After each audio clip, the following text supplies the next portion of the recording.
When, O Cataline, do you mean to cease abusing our patience? How long is that madness of yours still to mock us? When is there to be an end of that unbridled audacity of yours, swaggering about as it does now? Do not the nightly guards placed on the Palatine Hill, do not the watchers posted throughout the city, does not the alarm of the people and the union of all good men, does not the precaution taken of assembling the Senate in this most defensible place, do not the looks and countenances of this venerable body here present have any effect upon you? Do you not feel that your plans are detected? Do you not see that your conspiracy is already arrested and rendered powerless by the knowledge which everyone here possesses of it? What is there that you did last night? What the night before? Where is it that you were? Who was there that you summoned to meet you? What design was there which was adopted by you, with which you think any of us is unacquainted? Shame on the age and on its principles. The Senate is aware of these things. The consul sees them, and yet this man lives? Lives! Hey, he comes even into the Senate. He takes a part in the public deliberations. He is watching and marking down and checking off for slaughter every individual among us. And we, gallant men that we are, think that we are doing our duty to the Republic if we keep out of the way of his frenzied attacks. You ought, O Cataline, long ago to have been led to execution by command of the consul. That destruction which you have been long plotting against us ought to have already fallen on your own head. What? Did not that most illustrious man, Publius Scipio, the Pontifex Maximus, in his capacity of a private citizen, put to death Tiberius Gracchus, though but slightly undermining the constitution? And shall we, who are the consuls, tolerate Cataline, openly desirous to destroy the whole world with fire and slaughter? For I pass over older instances, such as how Caius Servilius Ahala, with his own hand, slew Spurius Malleus when plotting a revolution in the state. There was once such virtue in this republic that brave men would repress mischievous citizens with severer chastisement than the most bitter enemy. For we have a resolution of the Senate, a formidable and authoritative decree against you, O Cataline. The wisdom of the Republic is not at fault, nor the dignity of this senatorial body. We alone, I say it openly, we, the consuls, are wanting in our duty. The Senate once passed a decree that Lucius Opimius, the consul, should take care the Republic suffered no injury. Not one night elapsed. There was put to death on some mere suspicion of disaffection Caius Gracchus, a man whose family had borne the most unblemished reputation for many generations. There was slain Marcus Fulvius, a man of consular rank, and all his children. By a like decree of the Senate, the safety of the Republic was entrusted to Caius Marius and Lucius Valerius, the consuls. Did not the vengeance of the Republic, did not execution overtake Lucius Saturninus, a tribune of the people, and Caius Servilius, the praetor, without the delay of a single day? But we, for these 20 days, have been allowing the edge of the Senate's authority to grow blunt, as it were.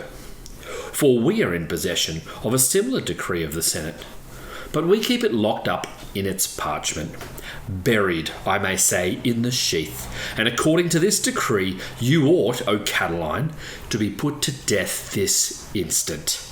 You live, and you live, not to lay aside, but to persist in your audacity. I wish, O conscript fathers, to be merciful. I wish not to appear negligent amid such danger to the state. But I do now accuse myself of remissness and culpable inactivity. A camp is pitched in Italy, at the entrance of Etruria, in hostility to the Republic.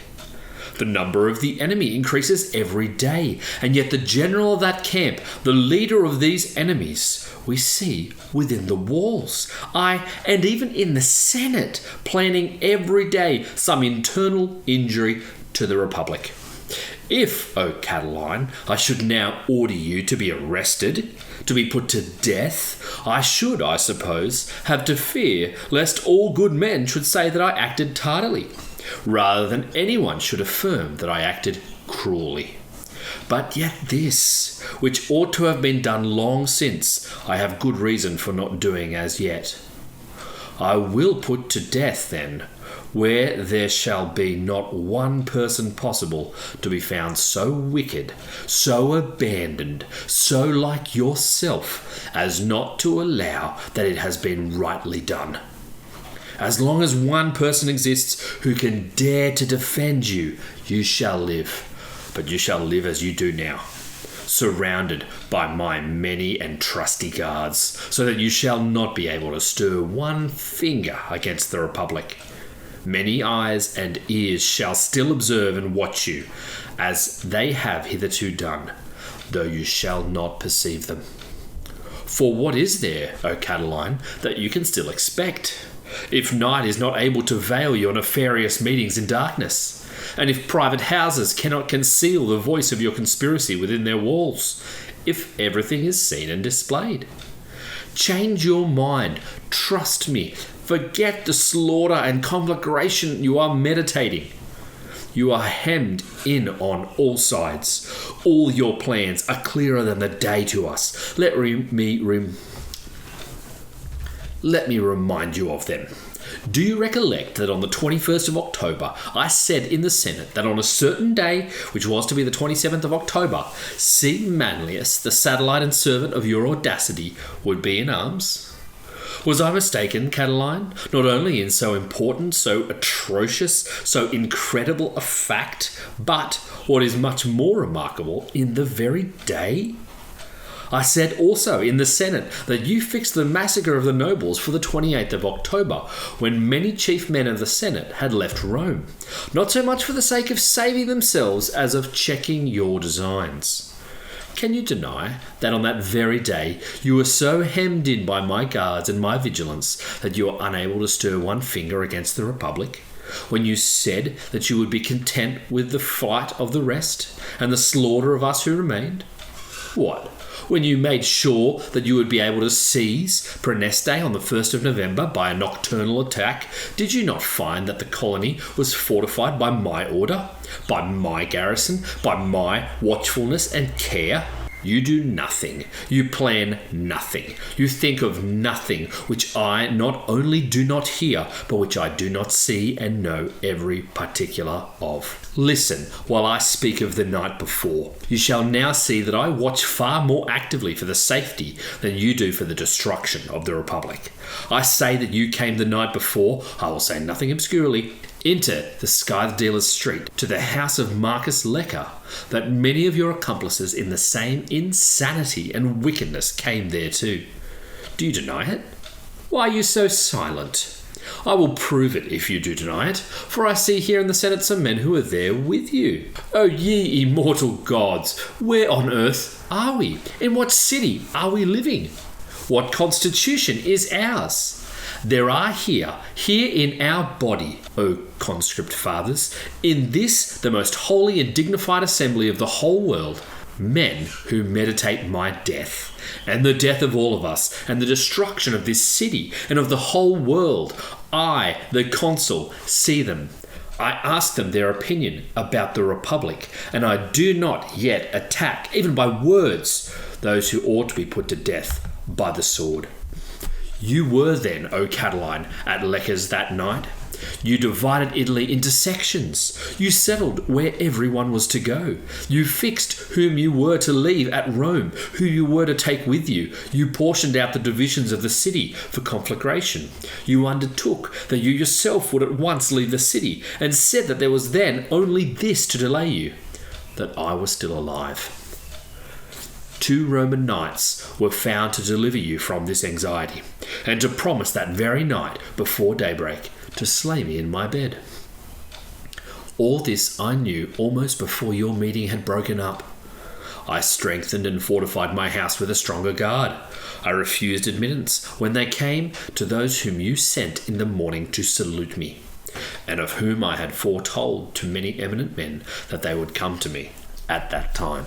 As then this is the case, O Cataline, continue as you have begun. Leave the city at least. The gates are open. Depart. The Manlian camp of yours has been waiting too long for you as its general. And lead forth with you all your friends, or at least as many as you can. Purge the city of your presence. You will deliver me from a great fear, when there is a wall between you and me. Among us you can dwell no longer. I will not bear it. I will not permit it. I will not tolerate it. Great thanks are due to the immortal gods, and to this very Jupiter Stator, in whose temple we are, the most ancient protector of this city, that we have already so often escaped so foul, so horrible, and so deadly an enemy to the Republic. But the safety of the Commonwealth must not be too often allowed to be risked on one man. As long as you, O Cataline, plotted against me while I was the consul-elect, I defended myself, not with the public guard, but my own private diligence. When, in the next consular commissure, you wished to slay me when I was actually consul, and your competitors also in the campus martius, I checked your nefarious attempt by the assistance and resources of my own friends, without exciting any disturbance publicly. In short, as often as you attacked me, I by myself opposed you. And that too, though I saw that my ruin was connected with great disaster to the Republic. But now, you are openly attacking the entire Republic. You are summoning to destruction and devastation the temples of the immortal gods, the houses of the city, the lives of all the citizens, in short, all Italy.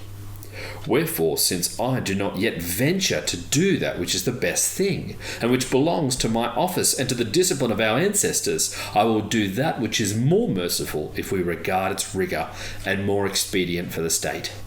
For if I order you to be put to death, the rest of the conspirators will still remain in the Republic.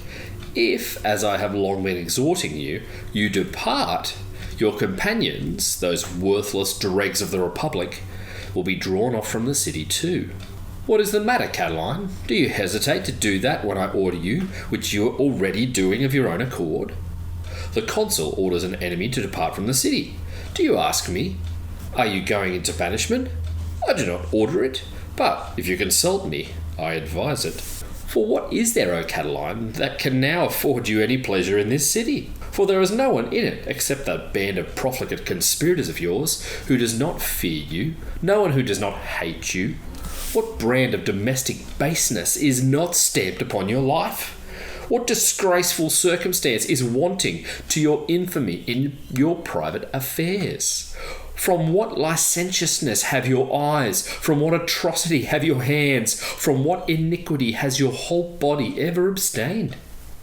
Is there one youth, when you have once entangled him into the temptations of your corruption, to whom you have not held out a sword for audacious crime, or a torch for licentious wickedness?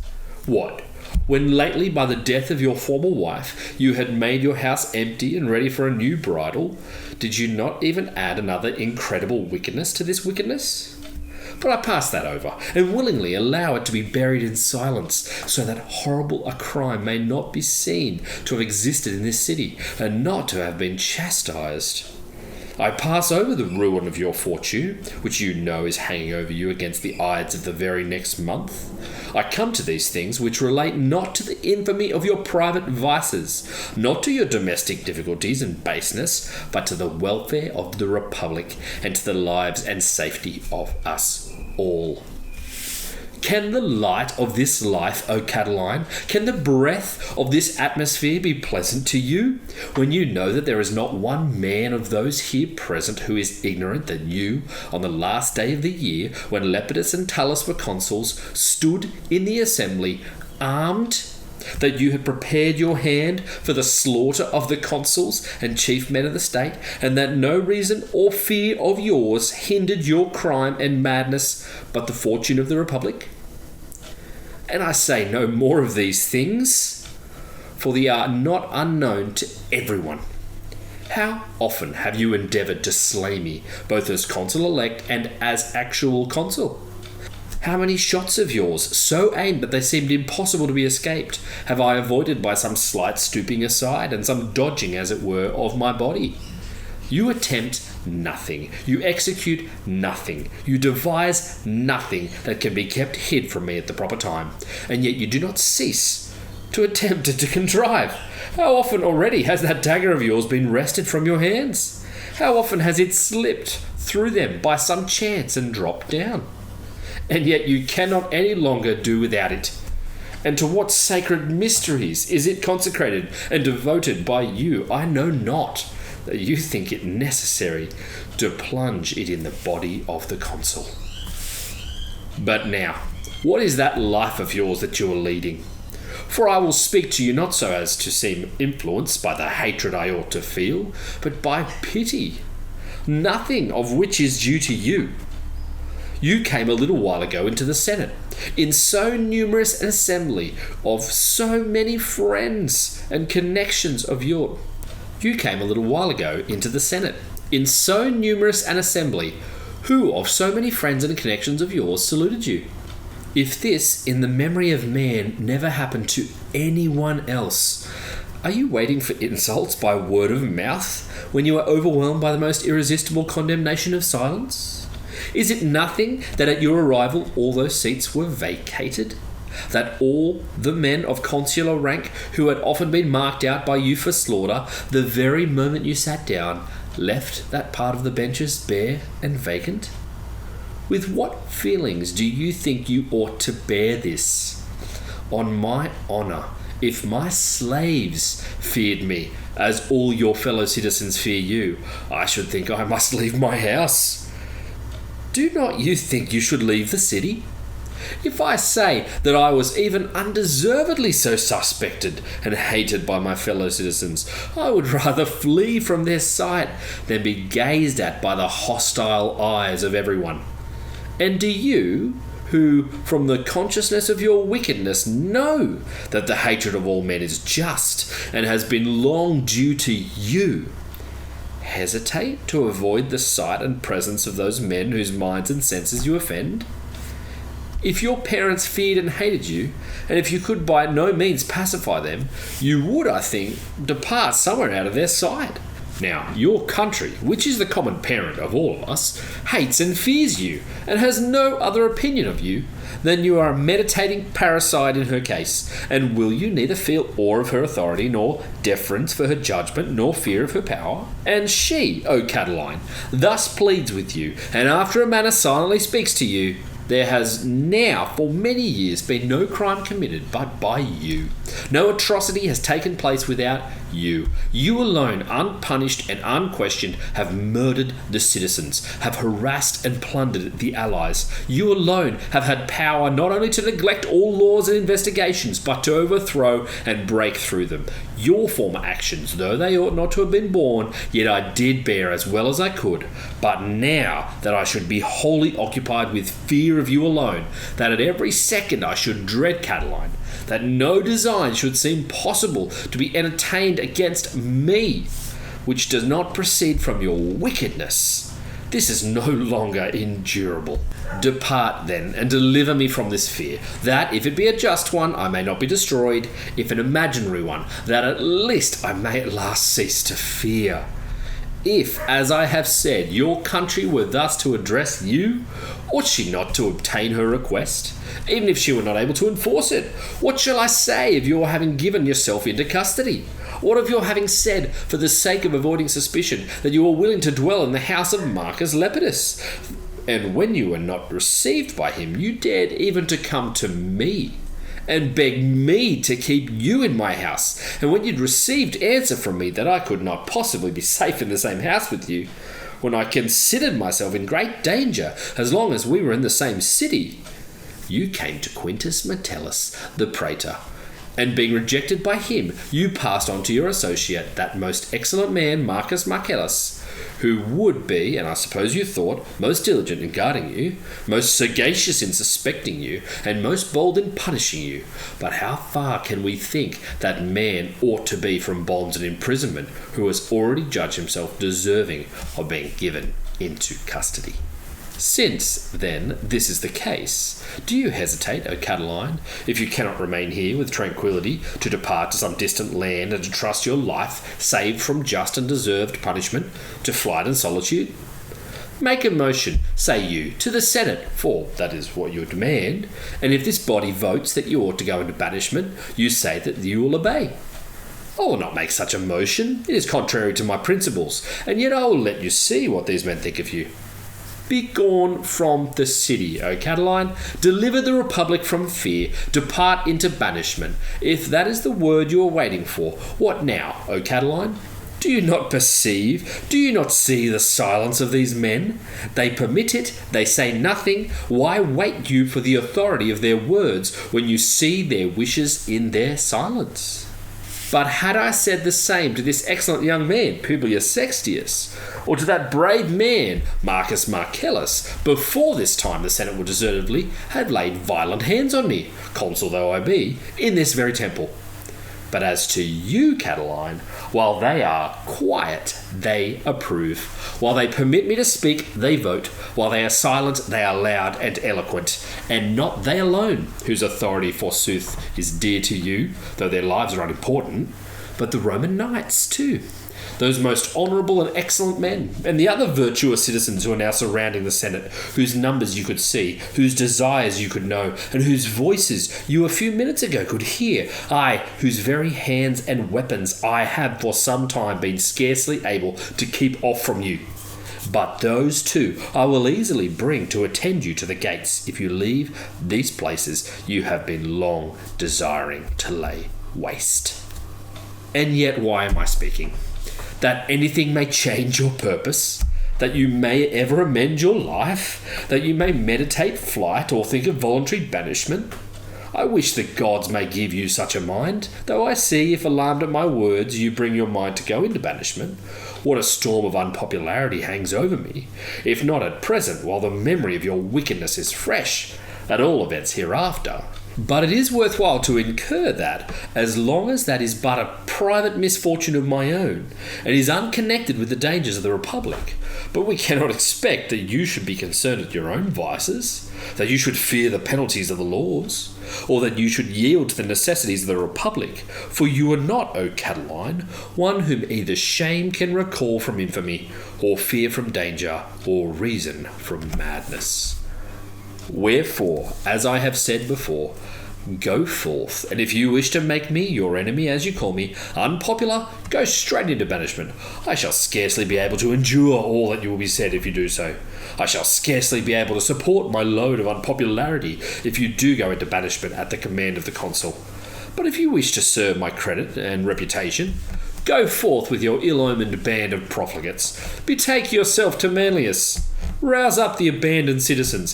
Separate yourself from the good ones. Wage war against your own country. Exult in your impious banditti, so that you may not seem to have been driven out by me and gone to strangers, but have gone invited to your own friends. Though why should I invite you, by whom I know men have already sent on to wait in arms for you at the Forum Aurelium, who I know is fixed and agreed with Manlius upon a settled day, by whom I know that silver eagle which I trust will be ruinous and fatal to you and to all your friends, and to which they were set up in your house a shrine as it were of your crimes, has been already sent forward. Need I fear that you can long do without that which you used to worship when going out to murder, and from whose altars you have often transferred your impious hand to the slaughter of citizens? You will go at last where your unbridled and mad desire has been long hurrying you. And this causes you no grief, but an incredible pleasure. Nature has formed you, desire has trained you, fortune has preserved you for this insanity. Not only did you never desire quiet, but you never even desired any war but a criminal one. You've collected a band of profligates and worthless men, abandoned not only by all fortune, but even by hope. Then what happiness will you enjoy? With what delight will you exult? In what pleasure will you revel? When in so numerous a body of friends you neither hear nor see one good man. All the toils you've gone through have always pointed to this sort of life. You're lying on the ground not merely to lie in wait to gratify your unclean desires, but even to accomplish crimes.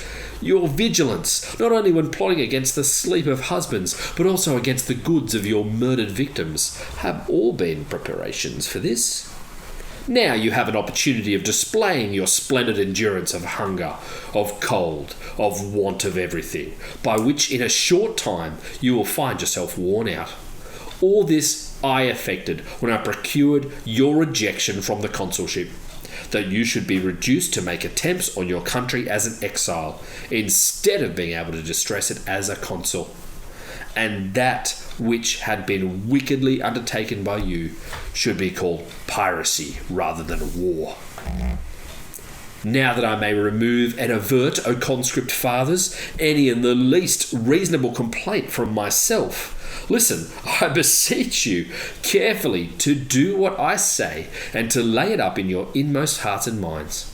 In truth, if my country, which is far dearer to me than my life, if all Italy, if the whole republic were to address me, Marcus Tullius, what are you doing? Will you permit that man to depart whom you have ascertained to be an enemy?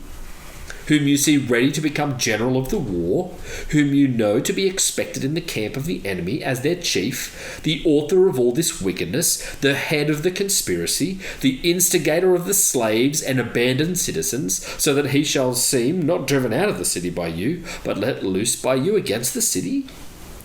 Will you not order him to be thrown into prison, to be hurried off to execution, to be put to death with the most prompt severity? What hinders you? Is it the customs of our ancestors? But even private men have often in this republic slain mischievous citizens. Is it the laws which have been passed about the punishment of Roman citizens? But in this city, those who have rebelled against the republic have never had the rights of citizens. Do you fear odium with posterity?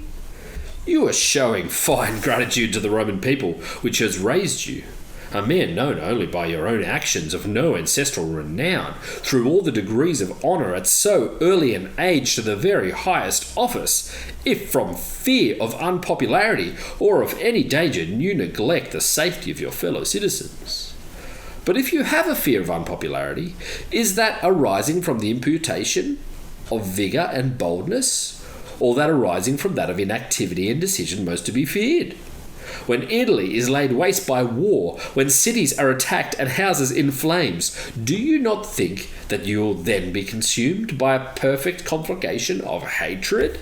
To this holy address of the Republic, and to the feelings of those men who entertain the same opinion, I will make this short answer.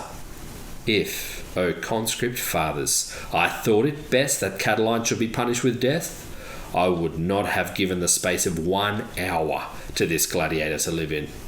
If, forsooth, those excellent men and most illustrious cities not only did not pollute themselves, but even glorified themselves by the blood of Saturninus and Gracchi and Flaccus and many others of old time, surely I had no cause to fear lest for slaying this parricidal murderer of the citizens any unpopularity should accrue to me with posterity. And if it did threaten me to ever so great a degree, yet I have always been of the disposition to think unpopularity earned by virtue and glory, not unpopularity. Though there are some men in this body who either do not see what threatens, or dissemble what they do see, who have fed the hope of Cataline by mild sentiments, and have strengthened the rising conspiracy by not believing it, influenced by whose authority many, and they are not wicked, but only ignorant, if I punished him, would say that I had acted cruelly and tyrannically. But I know that if he arrives at the camp of Manlius, to which he is going, there will be no one so stupid as not to see that there has been a conspiracy, no one so hardened as not to confess it.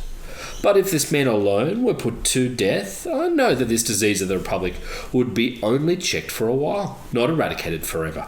But if he banishes himself, and takes with him all his friends, and collects at one point all the ruined men from every quarter, then not only will this full-grown plague of the Republic be extinguished and eradicated, but also the root and seed of all future evils.